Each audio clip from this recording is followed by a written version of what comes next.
Bonjour à tous, cette semaine Parashat Naso, ce cours est dédié à la Refoua Shelma de Brachot Daya Bat Shoshana Lora, Yitzhak Chaim Ben Mesaouda, Rav Meir Ben Yamna, Rav Shalom Ben Yamna, Rav Yosef Ben Aisha et tous les malades d'Israël, et Leilou Nishma David Gabriel Ben Suzanne Mazal, Batsheva Bat Sultana Yamna Batito. Cette semaine, deuxième parasha du Sefer Bamidbar, Parashat Naso. De quoi va nous parler cette parasha? De ce qui a suivi la fabrication du Mishkan.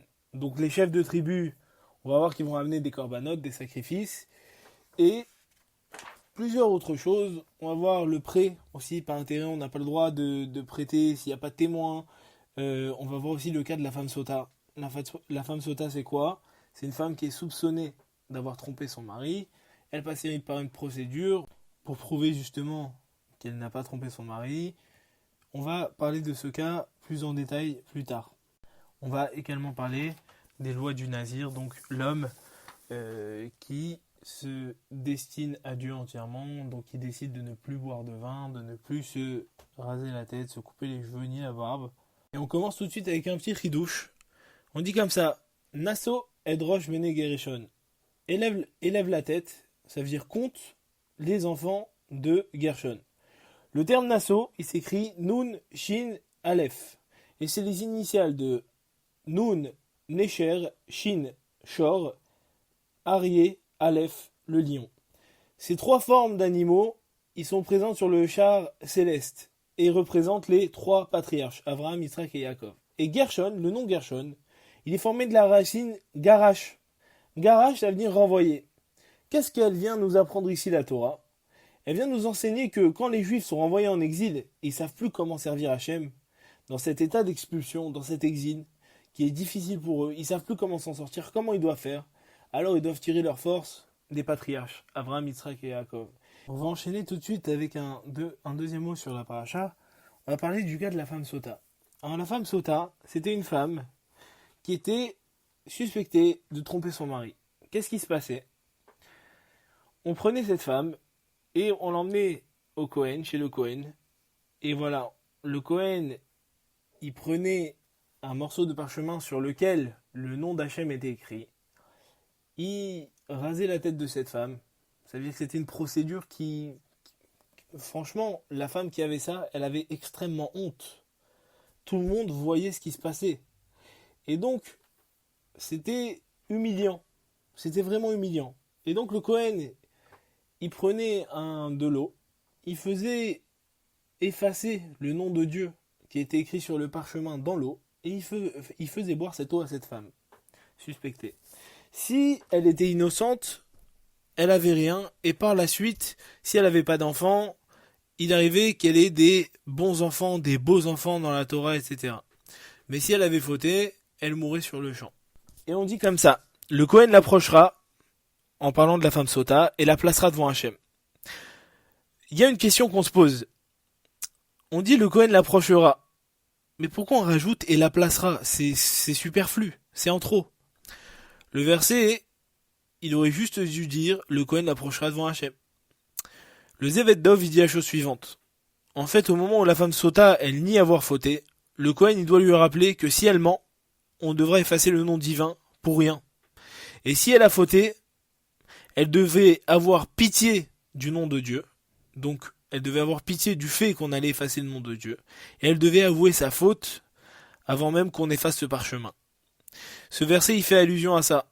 Le Kohen l'approchera physiquement de la cour du Mishkan et la placera moralement devant Hachem. C'est-à-dire qu'il la placera face à ses responsabilités en lui faisant prendre conscience que sa faute va avoir des conséquences devant Hachem, puisqu'on va effacer le nom d'Hachem.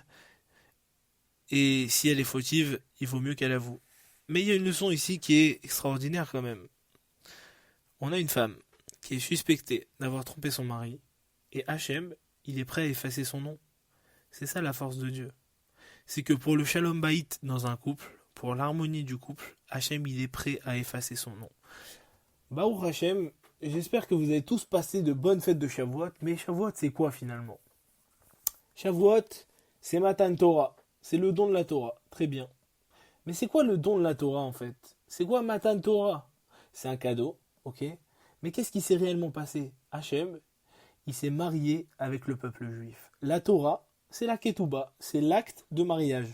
La Torah, c'est la preuve que Dieu, il a des obligations envers nous, comme un homme, il a des obligations envers une femme. Et la force, c'est quoi? C'est que là, cette semaine, on a reçu la Torah dimanche. Ok. Donc on pourrait dire que cette semaine, on est dans les Sheva Brachot. On est dans les jours de festivité, les 7 jours qui suivent le mariage. Et il faut en profiter. Il faut en profiter parce que plus un couple il est jeune, et plus il prend des bonnes habitudes. Donc que chacun d'entre nous, il prenne des bonnes habitudes dans la Torah, déjà, et en plus, qu'il profite des bénédictions et de ce renouveau. Bah oui, parce que, voilà, chaque année, on apprend de nouvelles choses de la Torah, et chaque année, la Torah nous guide un peu plus. Alors, il faut profiter de ces bénédictions de début de mariage, si on peut dire, et des bénédictions qui vont suivre toute cette année. On parle du Kohen. Le Kohen, il a un peu une tâche ingrate, parce que finalement, c'est lui qui va raser la tête de la femme sota, mais le Kohen, il a une mission. Le Kohen, il est destiné au peuple. Et qu'est-ce qu'il va faire le Kohen? Birkat Kohanim. Il va bénir. C'est le Kohen qui vous bénit tous les Shabbats. Et on dit dans la paracha, Daber el Aaron vel banav les morts, kote varu et bene Israël la mort lahem. Deux choses. Première chose, Shabbat, comment ça se passe? Le Chazan, il va dire les mots, il va dire Yevarechecha, et après, le Kohen, il va répéter Yevarechecha. Pourquoi? Parce que finalement, pour que quelqu'un y bénisse, il faut qu'il soit béni d'abord. Donc le Chazan, il va bénir le Kohen, et après le Kohen, il va bénir Israël. Pourquoi? Parce qu'on a besoin d'avoir une bénédiction au préalable pour pouvoir bénir les autres. Et le Kohen, il est aimé de tout le monde, et il doit aimer tout le monde pour pouvoir faire sa beracha. Ça, c'est Rav Ovadia Yosef qui le dit. Maintenant, il y a une chose extraordinaire. Il y a écrit Koteva Echu et Béné Israël. Ainsi vous bénirez les enfants d'Israël. C'est quoi la force du peuple juif? C'est la Keuna, c'est la Hardout. Il y a des gens qui nous représentent, qui sont désignés pour aller faire notre travail chez Hachem dans le Beth Amikdash chez les Kohanim.